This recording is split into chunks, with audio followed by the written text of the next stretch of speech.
Hello, greetings, kamusta, and welcome to our channel Random History, mostly Philippines. This is a channel that just posts, random history that is mostly Philippines.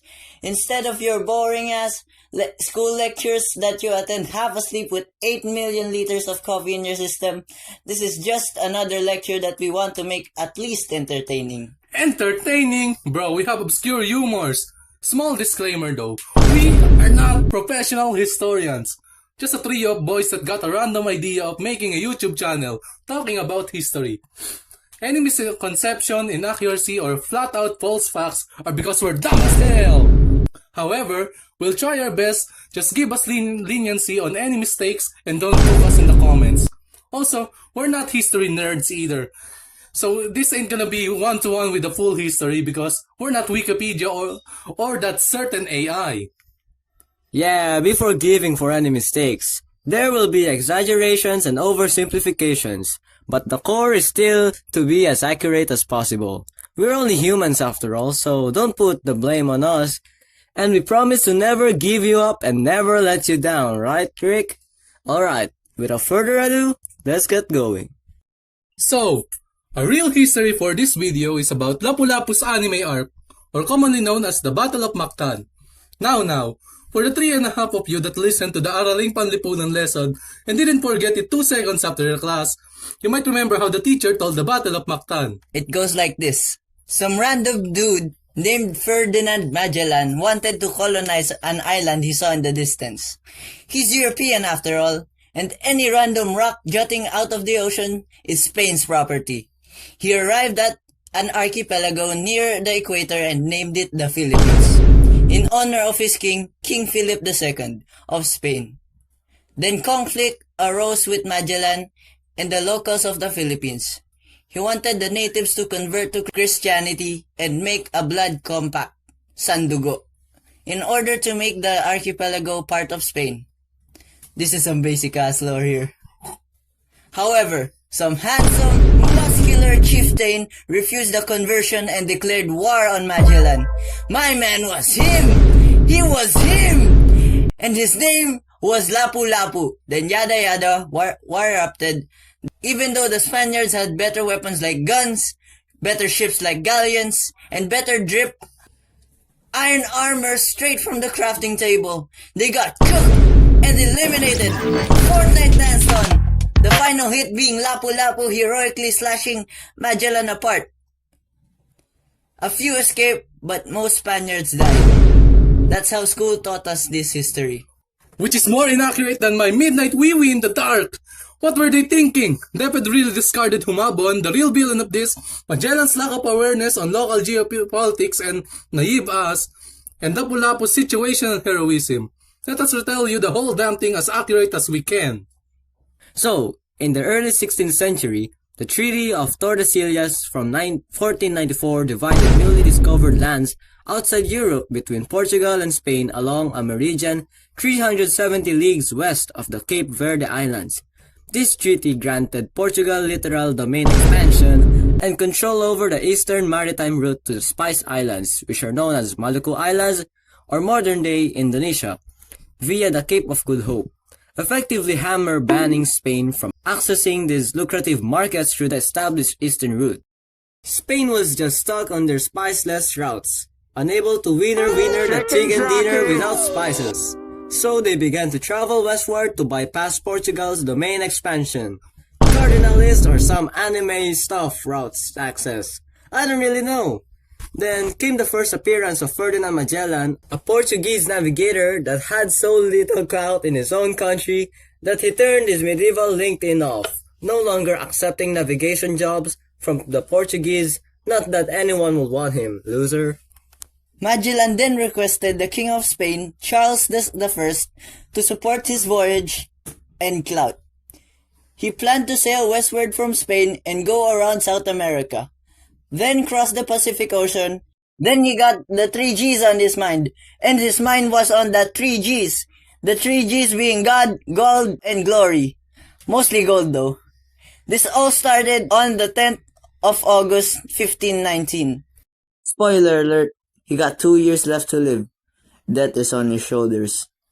After navigating like Nami on the treacherous strait of the southern tip of America, he entered the Pacific Ocean, which he named Mar Pacifico. Blood really thought he was the first to be there, but you ain't him, Magellan. After 2 years of voyaging, 3 months of which was spent in the Pacific, Magellan and his crew arrived at the Philippines, or soon to be Philippines. That was on the 16th of March, 1521. Bro is not ready for what's gonna happen to him next. Alright. Before we continue, I'll just briefly mention his crew of not Straw Hat Pirates. So, Magellan led a 5-ship crew with 4 other captains. The ship were Trinidad, the flagship and led by Magellan himself, San Antonio led by Juan de Cartagena, what's that name? And Concepcion led by Gaspar de Quesada, bro's name sounds like Calzada, Lamau. Santiago led by Jao Sherao, I can't even pronounce that magic spell of a name. And Victoria led by Luis Mendoza. All the ships approximately carried 270 men from diverse regions. They comprise of the typical crew, a captain, a vice captain, a cook, helmsman, navigator, doctor, musician, shipwright, sniper, or more known as scouter, and a poneglyph translator, or more boringly called logbooker. Wait, this ain't One Piece! Anyways. When Magellan and his galleons arrived at this archipelago near the Pacific Ocean, they were exhausted, starving, dehydrated, and desperate for supplies. Well, Pacific Ocean my ass. They were beaten by the calm waves. Bro got no diff by the calm belts. Boo! Pigafetta had to write how they ate biscuits reduced to a molecular level. Literal clothing like leather. Me too, bro. Minecraft really made leather look edible. Drank yellow... Oh, hindi ko to sabihin. My good sir, are we permitted to utter such words in the presence of the audience? Drank yellow goddamn water. Ew, what the haze? And they stank so bad that rats smelled better. Banana baka. They had it as bad as guts, yeah. I'm not gonna expand on that reference. And most of them suffered scurvy. Do not search up scurvy. I'm traumatized. Hey, I warned you, man. I warned you. Kids, just consume vitamin C, not to get your mouths bleeding and wounds open. That's what scurvy does to vitamin C deprived child. As a child, I drink my Celine Plus and never get scurvy. Not sponsored, by the way. On the 6th of March, Magellan and his crew arrived at a nearby group of islands called Mariana Islands. But you see, they got jumped on the first island they landed on. Ambush, in fact.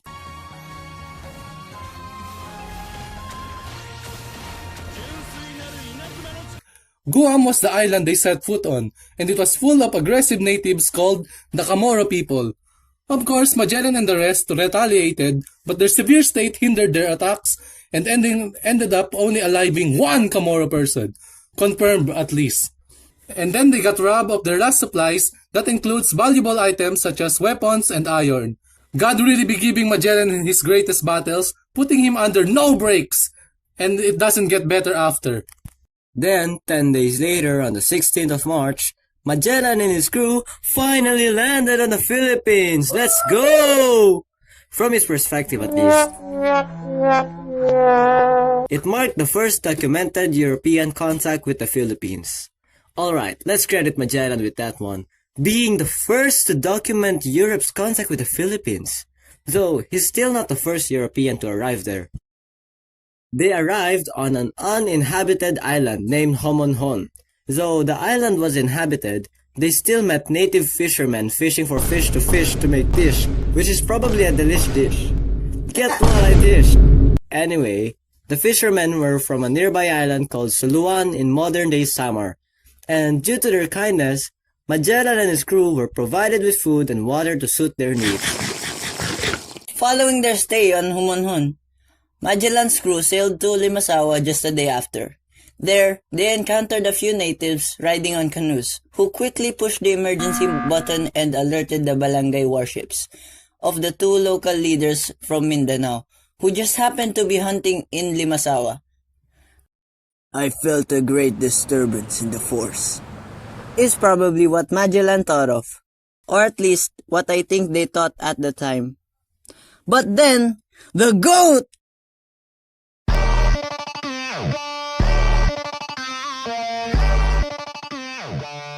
Among the crew finally stepped up and saved their asses from another unprovoked war. A random slave, which we totally didn't forget to mention earlier, set his sights on the locals and just uttered the language. This slave named Enrique of Malacca was able to speak Malay, a language the locals spoke. Just by speaking the same language, Enrique probably formed a hint of trust to the locals.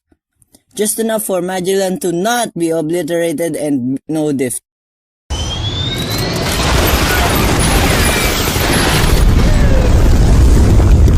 It happened once and never again.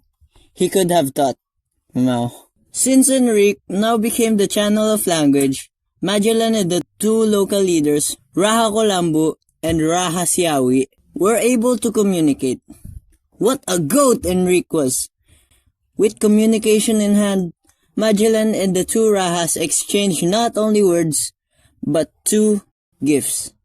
Particularly, gold ornaments and porcelain jars with Chinese designs for Magellan, and artillery, armor, and iron for the two Rahas. Magellan and his crew described the two Rahas as dripped out from head to toe! Absolute drip of gold, and even more gold. Man, I bet they invested in Mindanao crypto, trademark, or invested on the Chinese stock market, all to flex that bread. Then afterwards, Magellan made a blood pact, a sandugo, with the two Rahas, to become brothers in blood. This was Magellan's way to make peace and establish trade with foreign people. A good strategy, to be honest. Small intermission though, the date at the time reached the Easter Day or the Easter Sunday. The Easter Sunday was and still is a very important event in Catholicism or Christianity. It celebrates the resurrection of the Lord and Savior Jesus Christ. Amen. With the date being March 31, Magellan and 50 of his crewmates came ashore and participated in the first Catholic Mass held in the Philippines. Colombo and a brother of his also participated in the Mass. They showed respect and interest in Catholicism as the Mass went on. Then, after the Mass, Magellan and his crew raced across at the highest hill they could find and formally declared the archipelago as Spain's property, calling it St. Lazarus Islands. Nah, no it ain't though yet. Magellan, stop acting like you're the real deal. Your downfall is coming sooner than you realize, my brother in blood. 2 days later, on the 2nd of April, Magellan held an Among Us-style meeting to decide where they should head next. The higher-ups on the crew urged Magellan to explore southwest for the Maluku Islands, the original goal of the voyage. You know, Magellan fell into disfavor from the eyes of Portugal for a reason. My man set out on an ill-equipped voyage, letting his crew suffer and die, and be on constant struggle for months, just to not go to Spice Islands, aka modern-day Eastern Indonesia. My brother, you're so close, yet you just have to be far. Instead of fulfilling his journey, Magellan decided to explore the Philippines even deeper. Alright, I'm gonna take the script for a second. I'm gonna cut you right there. I'm face slapping right now. Magellan, what part of go to the Spice Island known as Maluku Island did you not understand? My brother, why did you do that? Alright, let me take the script on this point. Calm down first, bud. You ain't Vegeta fighting Frieza or Gon waiting to demolish Pito. So, Magellan did fumble the bag so hard that he died for it. No shame for spoiling it now. The idea of converting the natives to Christianity, much like how he did to the previous Rahas, led him on a sporadic frenzy of conversion and alliance. While having all the alliance you can get is not a bad idea, Magellan sure did overuse it. He also might have been enthralled by the abundant resources the Philippines had, and thus had another reason to stay. Magellan and his crew then traveled northwest from Limasawa towards the islands of Cebu. He learned that from Colambu. They then landed there in a few days on the 7th of April. Without any recorded conflict, so far. The plot was on Magellan's side, so far. At least. That sounded wrong. The Cebu Islands were a popular trade route for Chinese and Arab traders, regularly visited and exchanged in. It was a hotspot for Mindanao crypto trademark. Man, I wish my ancestors were investing in that crypto and stock market, instead of being unrecorded and probably living a life of obscurity and labor. If they did it, I would be a trillionaire by today, with all that exponential passive income. Anyways, Wait, I'm calm now, bro. Sorry that I got a little mad about the Magellan fumble. A little mad? Man, you almost used Hello Purple on the Wikipedia page. Take a breather. I did take a breather, and me fine now. Me fine. Let's do this. This is the part where Magellan really did throw his entire life, goals, trust of the Portuguese king, and even his own crew away. This is where the real villain came. He was Raha Humabon, the Eisen-level threat of the story. School really be teaching that Magellan was the villain when he was just a pawn dancing in Humabon's palm. Okay, maybe not entirely, but that's how I interpret it. Was Humabon actually an Eisen-level manipulator? I don't really know, and history barely tells us anything about that specific. But moving on. A little history for Humabon. So, who was Raha Humabon? Humabon was the son of Sri Bantug and the grandson of Sri Lumay, a nobleman of mixed Malay and Indian descent from Sumatra who established the Rahanate of Cebu. There are no depictions of them, but we improvised. Just look at this! They're a kind of dynasty that kept power and influence on trade routes and ruling. He's the real deal in the Philippines, and not just some wannabe him like Magellan was. As Raha, Humabon presided over a prosperous and strategically located polity engaged in extensive trade with neighboring regions such as Siam, southern China, and Borneo. The society under his rule was characterized by a blend of Hindu and indigenous beliefs, with a complex social hierarchy and vibrant cultural practices. Humabon was recognized for his leadership and diplomatic acumen, maintaining alliances and overseeing a network of subordinate datu or local chieftains. He was everything that Magellan should have been! Like full of clout, dripping gold, and rich in religion. Honestly, if Humabon and Lapu-Lapu just had more records, they would be the protagonists of this little video. But no! The Portuguese loser had to be the one with the most records to stick by. But okay, back to the main story. Upon arriving at Cebu, Magellan and his crew were warmly received by Humabon. Magellan represented himself as an explorer of a very powerful foreign monarch, offering Humabon potential powerful alliance and political advantages. Humabon saw the opportunity and immediately subscribed to the thought of political power and probably gave Magellan a gold play button. He saw Magellan as a way to strengthen his forces against the rival chieftain Lapu-Lapu. There were probably no cows in their islands back then, but Humabon and Lapu-Lapu sure had a lot of beef with each other. In order to fully ally himself with Magellan, Humabon was more than happy to convert to Christianity and be baptized. He brought along his wife and 800 subjects to the conversion. He was even given the image of the Holy Child, or the Santo Niño de Cebu. This not only solidified the alliance, but too introduced a whole new religion DLC on the archipelago. Hinduism, Islam, and animism finally had a new competitor, and it's Christianity. There wasn't much information on the details of Humabon's convincing of Magellan to fight Lapu-Lapu's forces. The only things known that are Humabon sought to consolidate his influence over the neighboring islands. He viewed Datu Lapu-Lapu's refusal to submit to his authority as a challenge to his leadership. Humabon, along with another chieftain named Zula, suggested to Magellan that he should use his military strength to compel Lapu-Lapu's submission. Magellan, eager to demonstrate Spanish power and to assist his ally, agreed to confront Lapu-Lapu. Last spoiler alert! They lost! But this Magellan did, like a loser he is at all times. My man underestimated Lapu-Lapu's forces. There's no records of it, but it probably went like this. Magellan be like, yeah, I can assist you, Humabon, my brother in blood. I bet I can shoot down a few Lapu-Lapu men with ease, then make them scared with Spanish tech and my skill tree in the ancient Anglo-Saxon strength. Yeah, Lapu-Lapu. More like Lapu-Lapu in your place, trash! Ah, yes. Finally, the climax is here. But like any other anime-like story, we got to have one last filler.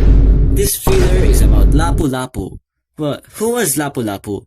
Deped surely doesn't know. Hell, they barely even described him beyond the Spanish colonizer rebel Datu that he was. However, Lapu-Lapu is beyond that. He was a Datu of Mactan, an island in the Visayas region of the Philippines. Born around 1491, he is celebrated as the first Filipino hero for his resistance against Spanish colonization. He is best known for leading his warriors to victory over Portuguese explorer Ferdinand Magellan and his forces during the Battle of Mactan on April 27, 1521. This battle marked the first successful indigenous resistance against European colonizers in the Philippines. Though the school may be forgiven for not describing him that much, Lapu-Lapu's life is generally obscured and lost in time. There are oral traditions about him, but not all are accurate. Some experts even argue that by the time Magellan arrived at the Philippines, Lapu-Lapu was already too old to fight, like maybe in his 60s to 70s. So, what should we tell in the last part of the history? Was Lapu-Lapu an active participant in the war, or was he too old to even fight? You know, history doesn't have one side but many, but since we got only one side to choose, we'll go on the belief that Lapu-Lapu was too old to fight. It just makes things easier to explain, especially with the lack of accurate records. Screw you, Pigafetta, bro didn't even record the most crucial part of this history accurately. Now let's get started on the Battle of Mactan. Let's go! On the night of the 6th of April, Magellan and his absolutely massive army of 60 men prepared their galleons and equipment near the shore.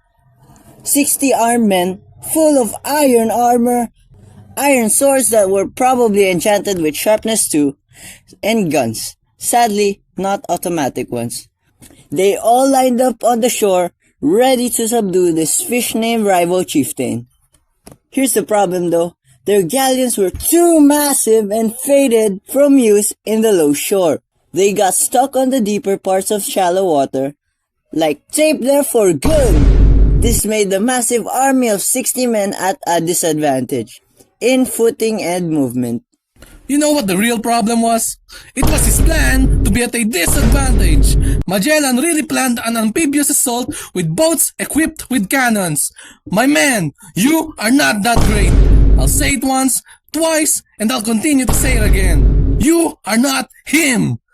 By the time the morning of April 27th arrived, they were cooked, boiled, simmered, embroiled, torched, fried, and seared, steamed, and even blanched. I don't even know what that means. They saw that Lapu-Lapu was him!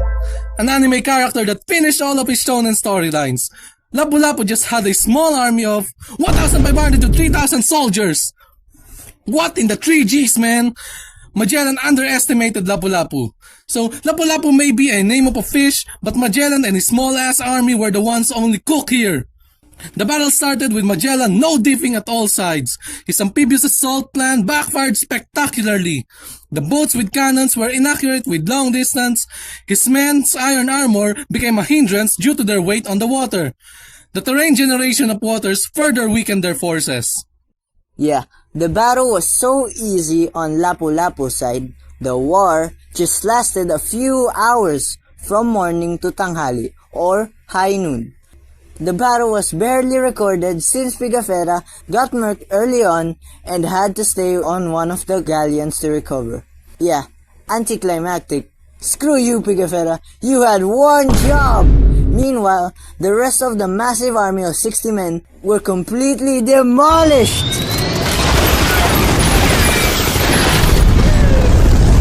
In the amphibious battle, Magellan was so proud to execute.